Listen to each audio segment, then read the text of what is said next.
اسی علم کے حوالے سے اس شخص سے متعلق یہ 4 باتیں جو ہیں لکھ دی جاتی ہیں۔ اب اس کو سمجھنا چاہیے، اصل میں جو بات مسئلہ تقدیر کے سمجھنے میں، جو یوں سمجھیے کہ ایک بہت آسان فارمولہ ہے اگر سمجھنا چاہے انسان، اور یہ میں عرض کر چکا ہوں کہ سمجھنا چاہیں گے تو سمجھ جائیں گے، تفصیل میں جائیں گے تو الجھ جائیں گے، اور مناظرہ اور مباحثہ کریں گے تو گمراہ ہو جائیں گے۔ چنانچہ اسی پر میں حدیث آپ کو سنا چکا ہوں کہ ایک مرتبہ حضرت ابو ہریرہ فرماتے ہیں کہ حضور صلی اللہ علیہ وسلم برآمد ہوئے اپنے حجرے سے، اور ہم مسجد کے گوشے میں بیٹھے ہوئے تقدیر کے بارے میں بحث کر رہے تھے، تو آپ شدید ناراض ہوئے، اور اس قدر آپ کا چہرہ مبارک غصے کی وجہ سے سرخ ہو گیا کہ ایسے محسوس ہوا جیسا آپ کے گالوں میں انار کا رس جو ہے وہ ڈال دیا گیا ہے، وہ اس کے اوپر بہا دیا گیا، وہ سرخ قندھاری انار، اس کا تصور کیجئے، وہ عام تو انار نہیں جس کے اندر وہ رنگ نہیں ہوتا۔ پھر آپ نے فرمایا غصے سے، کیا تمہیں اس بات کا حکم دیا گیا؟ کیا مجھے تمہاری طرف اسی کام کے لیے بھیجا گیا کہ اس مسئلے میں تم بحث کرو؟ عزمت علیکم، میں تاکید کر رہا ہوں اس مسئلے میں بحث سے گریز کرو، بحث مت کرو۔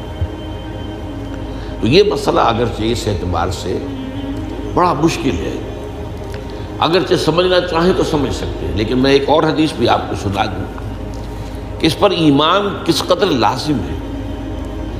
یہ ایک تابعی ہے حضرت ابن الدیلمی رحمۃ اللہ علیہ، وہ فرماتے ہیں، ذرا طویل حدیث ہے، میں اس کا خلاصہ بیان کر رہا ہوں، کہ میرے دل میں تقدیر کے بارے میں کچھ وسوسے پیدا ہوئے، تو میں نے جو بھی کبار صحابہ اس وقت زندہ تھے، بقید حیات تھے، ان سب سے ملاقات کی۔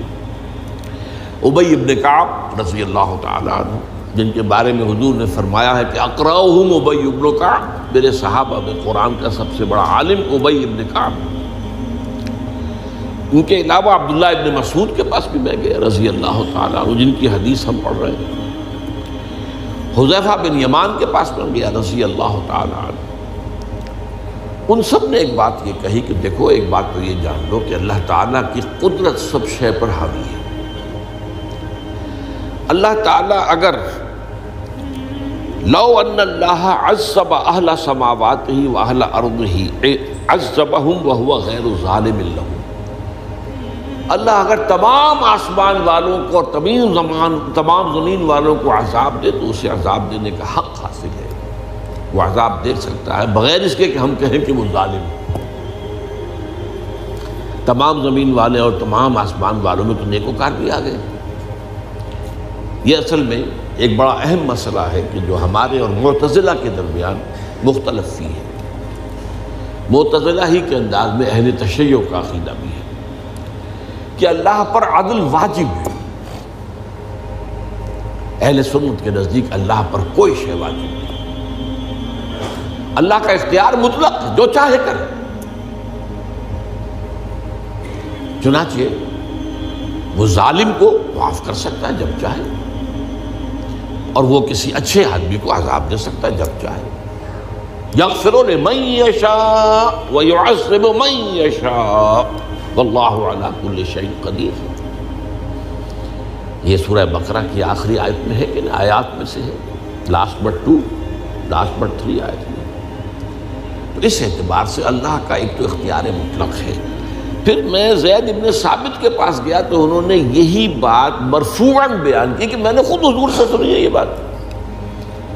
باقی 3 صحابہ کے بارے میں تو وہ کہتے ہیں کہ انہوں نے گویا کہ اپنی رائے کا اظہار کیا، اور اگر اللہ تعالیٰ چاہے لو رحمہم، تمام آسمان والوں اور تمام زمین والوں کو بخش دے اور رحم کرے، لکانت رحمتہ خیرا لہم من اعمالہم، تو اس کی رحمت جو ہے وہ یقیناً لوگوں کے اعمال سے بہت بالا ہے، بلند و برتر ہے، تو جو چاہے کرے۔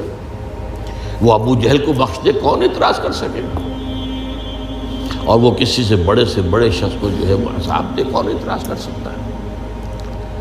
اس اعتبار سے پھر انہوں نے فرمایا وَلَوْ أَنفَقْتَ مِثْلَ أُحَدٍ ذَهَبًا، اور دیکھو ابن الدیلمی جان لو، اگر تم احد کے پہاڑ کے برابر سونا اللہ کی راہ میں خرچ کرو گے فی سبیل اللہ، ما قبل اللہ منک حتی یؤمن بالقدر، اللہ تعالیٰ اسے تم سے قبول نہیں کرے گا جب تک کہ تم تقدیر پر ایمان نہیں رکھو۔ اور اس کے بعد فرمایا اعلم، جان لو، انما اصابک لم یکن لیخطئک، جو چیز تم پر واقع ہوتی ہے، کوئی تکلیف آتی ہے، کوئی حادثہ پیش آتا ہے، وہ تم سے ٹلنے والا تھا ہی نہیں۔ مطلب یہ کہ تم سوچو کاش میں یوں نہ کرتا، یوں کر دیتا، اگر یہ ہو جاتا، وہ ہو جاتا تو میں بچ جاتا، نہیں، وہ تو آنے والی بات تھی، وہ اللہ کی کتاب، وہ اللہ تعالیٰ کے علم قدیم کے اندر پہلے سے لکھا ہوا تھا، تو موجود ہے، تو وہ تو آنی ہی آنی تھی۔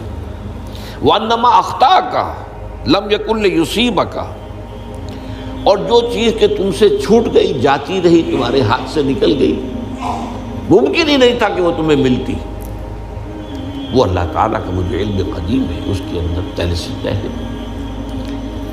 وَلَوْ مِتَّ عَلَىٰ غَيْرِ هَٰذَا لَدَخَلْتَ النَّارَ، اگر دیکھو تم غور سے سن لو، اگر اس عقیدے کے سوا کسی اور پر تمہاری موت واقع ہوئی تو جہنم میں داخل ہو جاؤ۔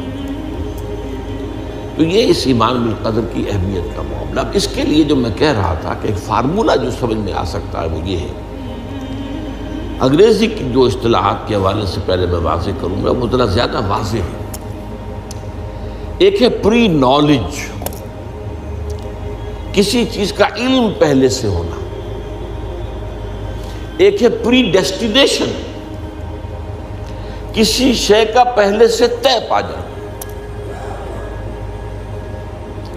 ان دونوں میں گڑبڑ کا نہیں کرنا چاہیے۔ اللہ کا علم قدیم اس کے جبر کو مستلزم نہیں ہے، اس کا علم ہے یہ کہ تم یہ کرو گے، اس کا مطلب یہ نہیں ہے کہ تم اس کے جبر کے تحت کر رہے ہو۔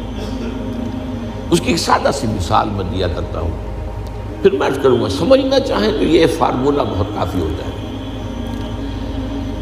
آپ کسی بچے کے سامنے کوئی کھلونا ڈال دیں، آپ کو تقریباً یقین ہے وہ متوجہ ہوگا، اسے اٹھائے گا۔ ہو سکتا ہے بچہ کسی اور دھن میں ہو اس وقت، ادھر اس کی توجہ کسی اور کو نہ اٹھائے، اگر وہ اٹھا لیتا ہے تو آپ کے مجبور کرنے سے تو اس نے نہیں اٹھایا، اس نے تو اٹھایا ہے اپنے انسٹنکٹ کے تحت کہہ لیں، اپنے ارادے کے تحت کہہ لیں، آپ مجبور تو آپ نے کی۔